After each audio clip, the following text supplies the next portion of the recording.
Students, आज का जो हमारा टॉपिक है वो बिजनेस कम्युनिकेशन है। सबसे पहले आपको कम्युनिकेशन वर्ड का मीनिंग पता होना चाहिए। What is communication? The term communication is derived from the Latin word communis और communicare, which means to make common. Communication means to share common facts, information, thoughts, and requirements. The objective of communication is to exchange of thoughts, messages, information, etc. by way of speech, signals, or writings. It is an exchange of information and the transmission of meaning. Basically जो communication word है वो Latin word communis और कम्युनिकेयर से बना है। और जो word communication है उसका मीनिंग है कि आप अपनी थॉट्स, कुछ फैक्ट्स, इंफॉर्मेशन, रिक्वायरमेंट्स शेयर करना चाहते हो किसी सेकेंड पार्टी को, दैट इज कॉल्ड कम्युनिकेशन। और बेसिकली जो कम्युनिकेशन वर्ड का ऑब्जेक्टिव है वो है कि आप अपनी जो थॉट्स हैं, आपका जो मैसेज है, सिग्नल्स और राइटिंग, वर्बल और नॉन वर्बल कम्युनिकेशन की हेल्प से आप एक्सचेंज करना चाहते हैं। Next, definition of communication according to Theo Herman. Communication is the process of passing information and understanding from one person to another. It is the process of imparting ideas and making oneself understood by others. Theo Herman की जो definition है इसमें बताया गया है कि जो communication है इस process के तौर पर काम करती है और जिसमें आप अपनी information पास करते हो किसी एक पर्सन से दूसरे पर्सन के पास। It is the process of imparting ideas and make oneself understood by others. Communication की हेल्प से आप अपने आइडियाज को किसी सेकेंड पर्सन को ट्रांसफर कर सकते हो, कम्युनिकेट कर सकते हो और वो आपके आइडियाज को इजीली अंडरस्टैंड कर सके। तो ये आपका मीनिंग है कम्युनिकेशन का। According to human internal, communication is an exchange of facts, ideas, opinions और इमोशंस बाय टू और more persons. According to human और समर की डेफिनेशन के अकॉर्डिंग जो कम्युनिकेशन वर्ड है उसमें आप एक्सचेंज ऑफ फैक्ट्स, आइडियाज, आपके ओपिनियंस, सॉरी आपके इमोशंस एक पर्सन से या एक से ज़्यादा लोगों से सेकेंड पार्टी तक आप अपने आइडियाज को पहुंचा सकते हो। 4 एस्पेक्ट्स बताए हैं यहाँ पर कम्युनिकेशन के। पहला है कि आपके पास एक मैसेज होना चाहिए कम्युनिकेट करने के लिए। Sender who sends a message, जो पर्सन मैसेज को सेंड करता है। The receiver who receives the message, return response और feedback from the receiver. Last aspect है कि जब रिसीवर आपके मैसेज को रिसीव कर लेता है और उसको डिकोड करता है, डिकोडिंग के बाद वो आपको फीडबैक देगा कि उसने आपका मैसेज रिसीव कर लिया है और जिस वे में आप अपने मैसेज को उसके पास पहुँचाना चाहते थे उसने आपके मैसेज को अंडरस्टैंड भी कर लिया है। नेक्स्ट टॉपिक है आपका बिजनेस कम्युनिकेशन। क्योंकि हम बात करेंगे बिजनेस कम्युनिकेशन की तो आपको बिजनेस वर्ड का मीनिंग पता होना चाहिए। सबसे पहले बिजनेस वर्ड का मीनिंग क्या है कि आप जो ट्रांजेक्शन प्रॉफिट मोटिव के लिए करते हो, जितनी भी ट्रांजेक्शन होती हैं उसको आप बिजनेस की मीनिंग में इंक्लूड करते हो। तो बिजनेस कम्युनिकेशन का मीनिंग क्या है? सबसे पहले, every business form, whether a sole proprietorship, partnership form और a company undertakes the business with the objective to earn profits. Business is an economic activity undertaken to procure man, machine, material and money to produce goods and services with the objective to sell them to the customers to earn profits. चाहे आपकी वो partnership form है, चाहे sole proprietorship है या एक company है, जितने भी तरह के बिजनेस ऑर्गेनाइजेशन होते हैं उनका मेन ऑब्जेक्टिव प्रॉफिट अर्निंग का होता है। और जैसे कि हमने बिजनेस के मीनिंग में किया था कि जो बिजनेस है वो किसी भी ऑर्गेनाइजेशन की इकोनॉमिक एक्टिविटी होती है वो प्रॉफिट अर्न करने के लिए बिजनेस करते हैं। और किसकी हेल्प से करते हैं? आपके 4 M's हैं उसको यूज़ करके अपना जो बिजनेस है उसको रन करते हैं। आप मैन, मशीन, मटीरियल और मनी, ये 4 जो आपके M's हैं इनको आप ये यूज़ करते हैं। To produce goods and services with objective to sell them to the customers to earn profit. जिसकी हेल्प से बिजनेस करते हैं, एक्टिविटीज आपके गुड्स एंड सर्विसेज को सेल करके और कस्टमर्स को सेल करके अपने प्रॉफिट्स को। During the course of this process the businessman consults sellers, buyers and accountant and other people. He collects information and also exchanges the text. It is known as business communication. और business की इन activities को पूरा करने के लिए जो businessman है different parties के साथ वो उसकी ट्रांजेक्शन होती हैं, कंसल्ट करता है, कम्युनिकेट करता है, चाहे वो आपकी ऑर्गेनाइजेशन के अंदर की पार्टीज हैं, चाहे वो आपकी ऑर्गेनाइजेशन के बाहर के लोग हैं, उनके साथ वो कम्युनिकेट करता है। इसमें सेलर्स हैं, बायर्स हैं, अकाउंटेंट हैं, दूसरे लोगों को भी आप इसमें इंक्लूड कर सकते हैं। Definition business communication के according to R. Muglo, business communication is the process of transfer of information and understanding between different parts and people of a business organization. It consists of various modes and media involved in communication interchanges. जो business communication है एक process है जिसकी help से different parties के बीच में आप अपनी इंफॉर्मेशन पहुंचाते हो और किस तरह से पहुंचाते हो ताकि आप अपनी जो बात कहना चाहते हो इसी वे में आप उसको पहुंचा सको सेकेंड पार्टी के पास और जो रिसीवर है वो भी आपकी मैसेज को उसी वे में अंडरस्टैंड कर सके जिस वे में आप उसको समझाना चाहते हो। और यहाँ पर जो कम्युनिकेशन की बात कर रहे हैं वो बिजनेस से रिलेटेड एक्टिविटीज बिजनेस से रिलेटेड कम्युनिकेशन की बात हम करते हैं। यहाँ पर मोड्स ऑफ कम्युनिकेशन के बारे में भी इसमें बताया है। Modes and media business communication में आप जिस टूल की हेल्प से जिस टेक्निक की हेल्प से जिस मेथड की हेल्प से अपने मैसेज को आप कम्युनिकेट करते हो उसको भी आप बिजनेस कम्युनिकेशन की डेफिनेशन में यूज करते हो। तो अब आर मोडलो की डेफिनेशन के अकॉर्डिंग मैसेज जो आप पहुँचाना चाहते हो उसकी प्रोसेस को भी इंक्लूड करते हो प्लस जो मोड्स ऑफ मीडिया है बिजनेस कम्युनिकेशन की उसको भी आप इंक्लूड करते हो। उसके बाद आता है फंक्शंस ऑफ बिजनेस कम्युनिकेशन। दो तरह के फंक्शंस हैं आपके, पहला आपका इंटरनल फंक्शन है, दूसरा आपका एक्सटर्नल फंक्शन है। इंटरनल फंक्शंस को तीन पार्ट्स में डिवाइड करोगे आप, पहला information to management, information to employees, तीसरा है आपका इम्प्रूवमेंट इन मोरल। जो आपका इंटरनल फंक्शंस हैं बिजनेस ऑर्गेनाइजेशन के उसमें आप इंक्लूड करते हो कि एक बिजनेस ऑर्गेनाइजेशन में जितने भी जो आपका चाहे वो सोल प्रॉपर्टीशिप है, चाहे आपका पार्टनरशिप फॉर्म है, चाहे आपकी वो कंपनी है, उसका जो ओनर है अपनी ऑर्गेनाइजेशन के अंदर जितने भी आपके स्टाफ हैं उनको अगर मैसेज पहुंचाना चाहता है, उनके बीच का जो मैसेज है, उनके बीच की जो कम्युनिकेशन प्रोसेस है उसको आप इंटरनल फंक्शंस में इंक्लूड करते हो। कहने का मतलब है कि जब आप अपनी ऑर्गेनाइजेशन के लिए जो इंटरनली मैसेज कम्युनिकेट करते हो, बिजनेस कम्युनिकेशन आपकी हेल्प करता है अपने आपके जो इंटरनल स्टाफ है उसको मैसेज कम्युनिकेट करने के लिए। तो पहला आपका जो है इंफॉर्मेशन टू मैनेजमेंट, जो आपका ओनर है वो अगर अपने स्टाफ को कोई भी मैसेज इन्फॉर्म करना चाहता है, चाहे वो फॉर्मल इन्फॉर्मेशन है चाहे वो आपका इन्फॉर्मल मैसेज है, तो वो बिजनेस कम्युनिकेशन की हेल्प से ही करेगा। चाहे वो आपका रूल्स एंड रेगुलेशंस हैं, आपकी पॉलिसी से रिलेटेड है, आपका कोई भी इन्फॉर्मल मैसेज है, अगर वो अपने स्टाफ तक पहुंचाना चाहता है तो पहुंचा सकता है। इंफॉर्मेशन टू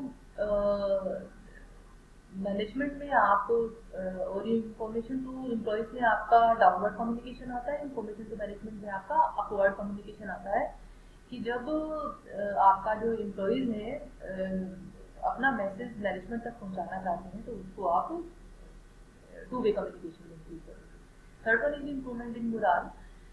अगर आपका दोनों पार्टीज के बीच में कम्युनिकेशन है, बिजनेस कम्युनिकेशन की हेल्प से आपका जो स्टाफ है उसमें उसका जो मोरल है वो काफ़ी इम्प्रूव होता है क्योंकि उनको पता है कि उनकी बात को सुना जाएगा, आप वो अपना मैसेज मैनेजमेंट तक पहुंचा सकते हैं तो उनका मोरल इम्प्रूव होगा और काम करने का जो मोटिवेशन है उनके अंदर बढ़ेगा।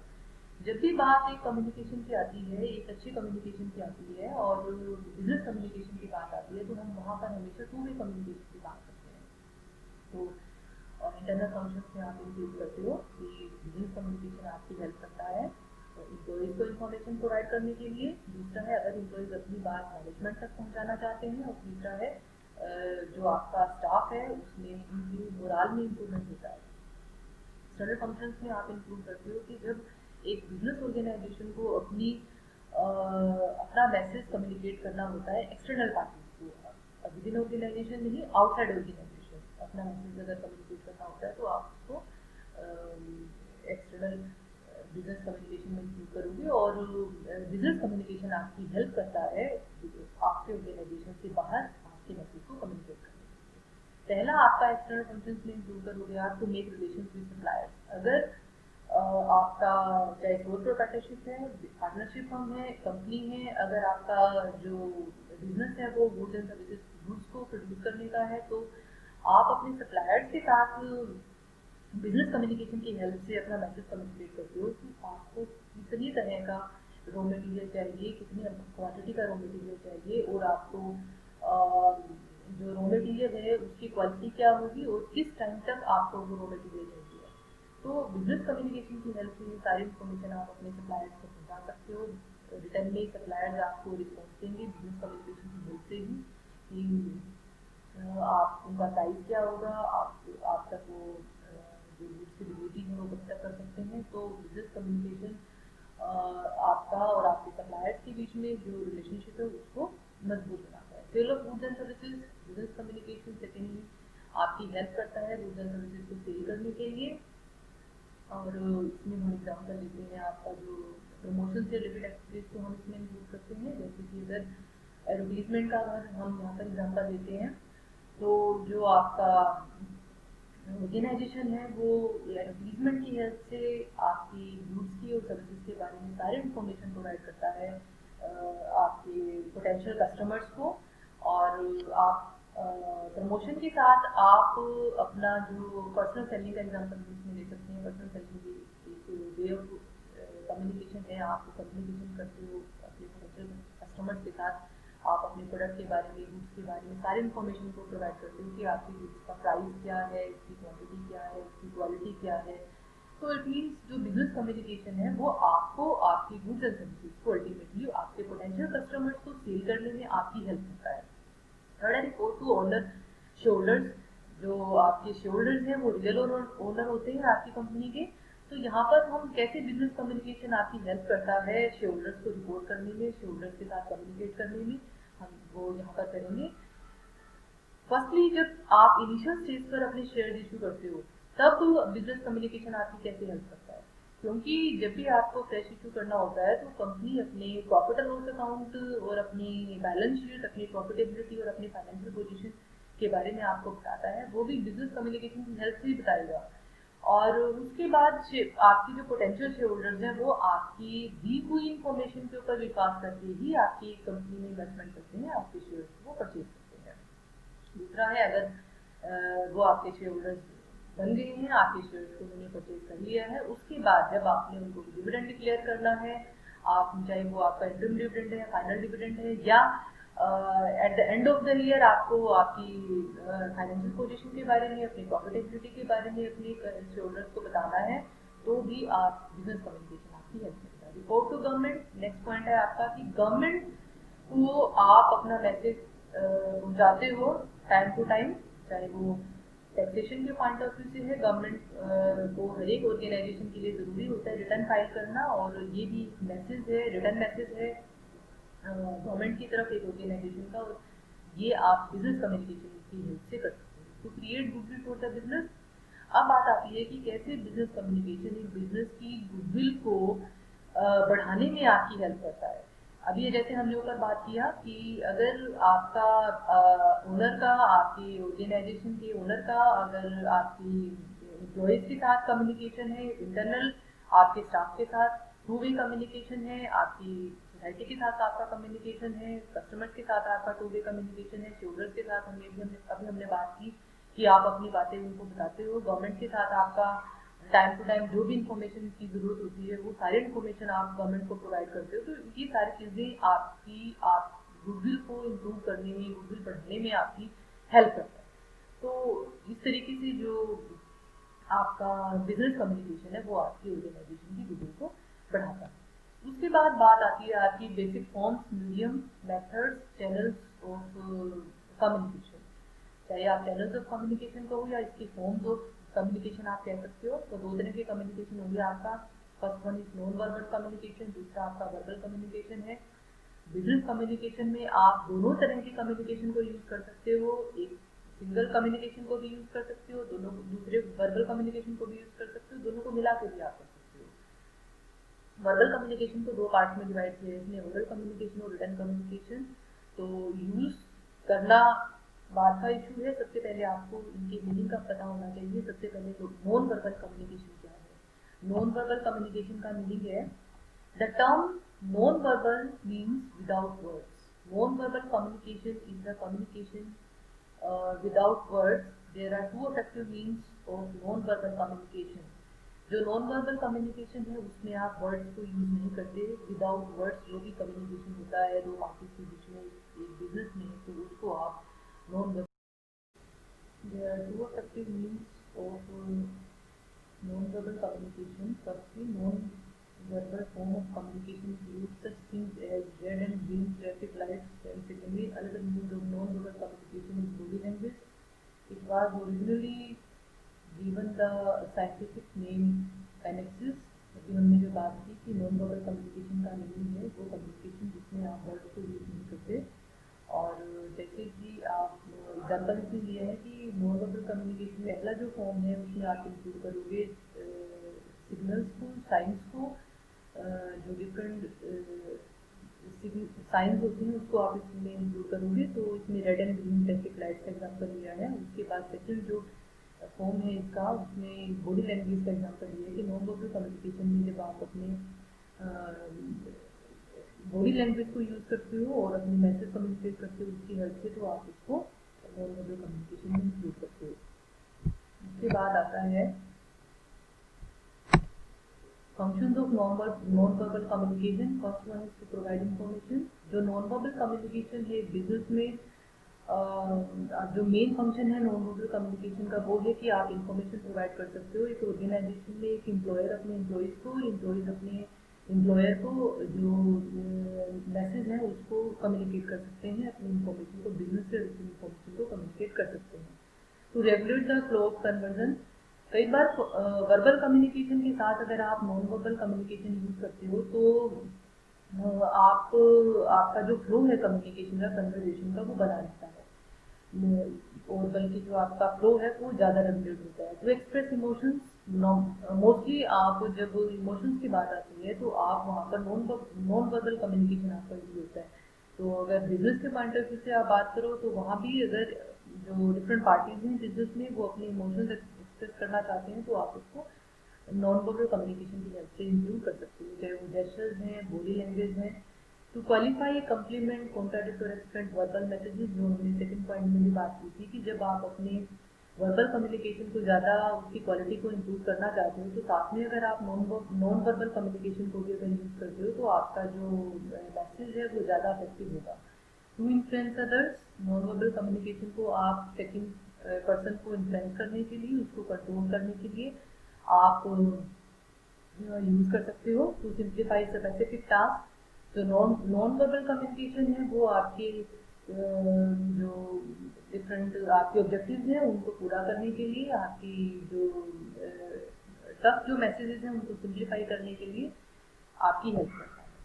उसके बाद बात आती है कि नॉन वर्बल कम्युनिकेशन की क्या क्या बेनिफिट्स हैं। पहला है reliability. Non verbal communication verbal communication के कंपैरिजन में ज़्यादा रिलायबल होता है क्योंकि यहाँ पर दो parties face to face conversation होती है इसमें और दो पार्टीज प्रेजेंट होते हैं फिजिकली। तो जब वो मैसेज कम्युनिकेट करते हैं तो वो मैसेज आपका ज़्यादा रिलायबल होता है in comparative to verbal communication. Efficient, non verbal communication में जब आप अपना मैसेज की हेल्प से कम्युनिकेट करते हो तो आप अपना मैसेज ज़्यादा एफिशिएंटली कम्युनिकेट कर सकते हो।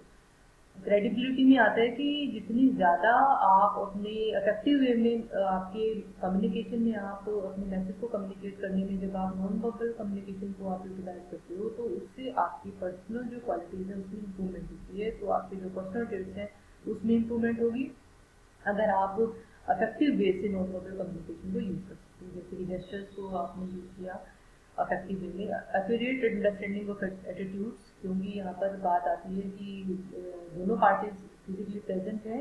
अगर एक हम यहाँ पर बिजनेस मीटिंग से एग्जांपल ले सकते हैं कि मान लो एम्प्लॉयर अपनी बात एम्प्लॉय को कहना चाहता है एक मीटिंग में, अपना मैसेज कम्युनिकेट करना चाहता है, तो वहाँ पर जो आपका एम्प्लॉयर है उसको एम्प्लॉयज़ के एटीट्यूड का पता लग जाएगा कि जिस तरह आप उनको मैसेज कम्युनिकेट कर रहे हो वो किस तरह से आपके मैसेज को वो रिसीव कर रहे हैं। नेगेटिव वे में रिसीव कर रहे हैं, आप उनका क्या रिस्पॉन्स है, पॉजिटिव रिस्पॉन्स है या नेगेटिव रिस्पॉन्स है। नेक्स्ट है limitations of non verbal communication, क्या क्या इसकी लिमिटेशंस है। पहला है आपका लैक ऑफ सिक्योरिटी, जैसे कि हमने बात की कि दोनों पार्टीज प्रेजेंट होती हैं और यहाँ पर जो भी मैसेज दोनों पार्टीज के बीच में होगा तो अगर कोई थर्ड पार्टी वहाँ पर है तो उनको भी आपके मैसेज का पता लग जाएगा। तो यहाँ पर सीक्रेसी नहीं है बिल्कुल भी। Useful only for small pieces of information, जब जहाँ पर स्मॉल इंफॉर्मेशन स्मॉल मैसेजेस को कम्युनिकेट करने की बात आती है तो वहाँ पर नॉन वर्बल कम्युनिकेशन ज़्यादा इफेक्टिव है, लॉन्ग मैसेजेस में ये यूजफुल नहीं है। Gestures can be misunderstood. यहाँ पर आएगा कि जेस्चर्स हैं आपके वो कई बार गलत तरीके से भी अंडरस्टैंड किए जा सकते हैं और वहाँ पर जो मैसेज आप पहुँचाना चाहते हैं वो उस वे में नहीं पहुँच पाता और इसको आप मिसकम्युनिकेशन की डेफिनेशन में इंक्लूड करोगे। तो ये भी एक इसकी डिमेरिट है। It is necessary for both the parties to face each other. अगर हम यहाँ पर नॉन वर्बल कम्युनिकेशन में अगर हम फेस टू फेस कन्वर्जेशन की बात करते हैं तो वहाँ पर दोनों पार्टीज का फिजिकली प्रेजेंट होना जरूरी है, तभी आप अपने मैसेज को कम्युनिकेट कर पाओगे। लैक ऑफ रिटर्न प्रूफ, अगर आपको रिटर्न में प्रूफ की ज़रूरत है तो वहाँ पर आपका नॉन वर्बल कम्युनिकेशन इफेक्टिव नहीं होगा। More difficult to study, non verbal communication में जेस्चर्स हैं, सिग्नल्स हैं, साइंस हैं, इनको अंडरस्टैंड करना ज़्यादा टफ है in comparative to verbal communication. to discuss past events and ideas। Non verbal communication में कई बार जब आप अपने पास्ट इवेंट्स को और आइडियाज़ को कम्युनिकेट करना चाहते हो तो वहाँ पर ये ज़्यादा इफेक्टिव नहीं है। ये आपके जो प्रेजेंट टाइम में जो आप मैसेज, अपनी इमोशंस, अपनी फीलिंग्स, अपनी फैक्ट्स कुछ अगर आपको कम्युनिकेट करना चाहते हो तो वहाँ पर आपका नॉन वर्बल कम्युनिकेशन ज़्यादा इफेक्टिव है। उसके बाद बात आती है वर्बल कम्युनिकेशन की। It involves the use of symbols that generally have universal meanings for all who are taking part in the process। इसमें भी oral और written, हम इसमें वर्ड्स को इंक्लूड करेंगे और दो तरह का होता है ये oral और written। ओरल कम्युनिकेशन में आप इंक्लूड करते हो the term oral means anything pertaining to the mouth, मुंह से निकला हुआ कोई भी शब्द, बात, इसको आप ओरल कम्युनिकेशन में इंक्लूड करते हो। टू कंपोनेंट्स हैं ओरल कम्युनिकेशन के आपके, they are words and the manner in which words are pronounced. In oral communication the sender and the receiver exchange their ideas by speech, either in face-to-face talk or by some mechanical or electrical devices। तो oral communication में आप face to face talk को भी include कर सकते हो, telephonically जो आपकी स्पीच है उसको भी आप इसमें इंक्लूड कर सकते हो। फॉर्म्स ऑफ ओरल कम्युनिकेशन, पहला आपका है फेस टू फेस कन्वर्जेशन, दूसरा टेलीफोनिक टॉक है, third is lectures, fourth one is meetings, conferences, interviews, grapevine. Grapevine communication का मीनिंग होता है कि जब आप अपना मैसेज किसी एक पार्टी को देते हो, देन से वो अपना आपका दिया हुआ मैसेज 3 लोगों तक आगे तक पहुंचाता है, देन वो 3 लोग आपके मैसेज को किसी आगे सेकंड पार्टी को कम्युनिकेट करते हैं। तो इसका मतलब इस तरीके से आपका जो मैसेज स्प्रेड होता है तो आप इसको ग्रेपवाइन कम्युनिकेशन की मीनिंग में इंक्लूड करते हो। सोशल एंड कल्चरल अफेयर्स को आप ओरल कम्युनिकेशन की फॉर्म्स में इंक्लूड करोगे। सेमिनार्स भी इसका एग्जांपल है। रेडियो में जो आप मैसेज सुनते हो उसको भी आप, हालांकि वो वन वे कम्युनिकेशन है लेकिन वो ओरल कम्युनिकेशन की फॉर्म्स में आप उसको इंक्लूड करोगे। टेलीविज़न में जो भी आप मैसेज आपको रिसीव होता है उसको भी आप ओरल कम्युनिकेशन के लिए फॉर्म्स में आप इंक्लूड करोगे। उसके बाद आता है ओरल कम्युनिकेशन की क्या क्या बेनिफिट्स हैं। पहला आपका है preparation, exchange of ideas. Oral communication की हेल्प से आप अपने मैसेज को क्विकली भेज सकते हो रिसीवर के पास। क्विक फीडबैक, क्योंकि दोनों पार्टीज फिजिकली प्रेजेंट हैं, दोनों की जो बात हो रही है चाहे वो फेस टू फेस टॉक है चाहे वो टेलीफोनिक टॉक है, आपको इमीडिएटली उसका फीडबैक मिल जाता है। फ्लेक्सिबिलिटी, ओरल कम्युनिकेशन में आपको आप अपना मैसेज एडिट भी कर सकते हो। आपको लगता है कि आपने जो बात कही है आप उस बात को नहीं कहना चाहते, आप मॉडिफाई करना चाहते हो अपने मैसेज को, तो आप ऑन द स्पॉट उसको मॉडिफाई कर सकते हो। इकोनॉमिक सोर्स, अगर फेस टू फेस टॉक की अगर आप बात करो तो वहाँ पर वो आपका इकोनॉमिक सोर्स है, क्योंकि नॉन वर्बल रिटर्न कम्युनिकेशन की बात जब आप करोगे आगे तो आप वहाँ पर आपको स्टेशनरी पेन पेंसिल की जरूरत होगी। आप जो बाय कुरियर या बाय पोस्ट आप अपने मैसेज को भेजते हो तो वो आपका इकोनॉमिक सोर्स नहीं होता, बल्कि ओरल कम्युनिकेशन आपका इकोनॉमिक सोर्स है मैसेज कम्युनिकेट करने का। पर्सनल टच, यहाँ पर रिसीवर और सेंडर के बीच में पर्सनल टच की फीलिंग आती है। इफेक्टिव सोर्स है ये, इफेक्टिवली आप अपना मैसेज कम्युनिकेट कर सकते हो। रिमूवल ऑफ मिसअंडरस्टैंडिंग, अगर दो पार्टीज के बीच में मैसेज को लेकर कोई मिसअंडरस्टैंडिंग हुई है तो ऑन द स्पॉट आप उसको रिमूव कर सकते हो। मोटिवेशन पॉसिबल, ओरल कम्युनिकेशन में की हेल्प से जो मोटिवेशन है वो बढ़ता है। इंक्रीज इन एफिशिएंसी, आप अपना जो मैसेज है एफिशिएंटली अपना मैसेज रिसीवर तक पहुंचा सकते हो ओरल कम्युनिकेशन की हेल्प से। अब बात आती है लिमिटेशंस ऑफ ओरल कम्युनिकेशन। पहला है अनफिट फॉर लेंथी मैसेजेस। जो ओरल कम्युनिकेशन है जहाँ पर आपने कोई लेंथी मैसेज, बड़ा मैसेज आपने कम्युनिकेट करना है रिसीवर के पास, तो उस केस में आप ओरल कम्युनिकेशन नहीं बल्कि वहाँ पर आपका रिटन कम्युनिकेशन ज़्यादा यूज होगा। Unfit for policy matters, rules regulations अगर आपने कम्युनिकेट करने हैं बिजनेस में तो उस केस में आपका ओरल कम्युनिकेशन इफेक्टिव नहीं होगा। Lack of written proof, oral communication में जो बातें होती हैं वो फेस टू फेस टॉक है या फिर टेलीफोनिक टॉक है, उसमें कोई रिटन प्रूफ आपके पास अवेलेबल नहीं होगा। एक्सपेंसिव मेथड है, अगर आप टेलीफोनिक टॉक की बात करते हो तो वहाँ पर आपका ये एक्सपेंसिव मेथड है। Lack of clarity, oral communication में जब कई सिचुएशंस में ऐसा होता है कि आप का जो रिसीवर है वो आपके मैसेज को उस वे में अंडरस्टैंड नहीं करता जिस वे में आप उसको समझाना चाहते हो। मिस यूज ऑफ टाइम, कई बार अननेसेसरली टॉक ज़्यादा बढ़ जाती है ओरल कम्युनिकेशन में जिससे कि टाइम का वेस्टेज होता है। Presence of both the parties necessary, oral communication में दोनों पार्टीज का प्रेजेंस होना जरूरी है, ये भी आप इसके लिमिटेशंस में जरूर करोगे। उसके बाद है यूटिलिटी ऑफ ओरल कम्युनिकेशन, क्या क्या कहाँ कहाँ इसको आप यूज़ कर सकते हो। जो ओरल कम्युनिकेशन है उसकी क्या क्या यूटिलिटीज़ हैं। पहला है when the information has to kept secret, जब आपको कोई बात एज ए सीक्रेट रखनी है रिसीवर और आप चाहते हो कि सेंडर और रिसीवर के बीच में वो बात रहे, तो ओरल कम्युनिकेशन ज़्यादा आपके लिए बेनिफिशियल होगा। When it is not possible to give a written form to the information, जहाँ पर आपके लिए रिटर्न कम्युनिकेट करना, रिटर्न कम्युनिकेशन करना पॉसिबल नहीं है, वहाँ पर ओरल कम्युनिकेशन आपके लिए फायदेमंद होगा। When some messages to be given to a large group of people, जब आपने पूरे ग्रुप को मैसेज देना है तो उस केस में आप उस ग्रुप को इकट्ठा करोगे और जो पर्सन अपना मैसेज सेंड करना चाहता है वो अपना मैसेज उसको दे सकता है। When the receiver is irritated, जब जो रिसीवर है उसको रिटर्न कम्युनिकेशन उसको आप नहीं समझा सकते तो उस केस में आपका ओरल कम्युनिकेशन ज़्यादा बेनिफिशियल होता है।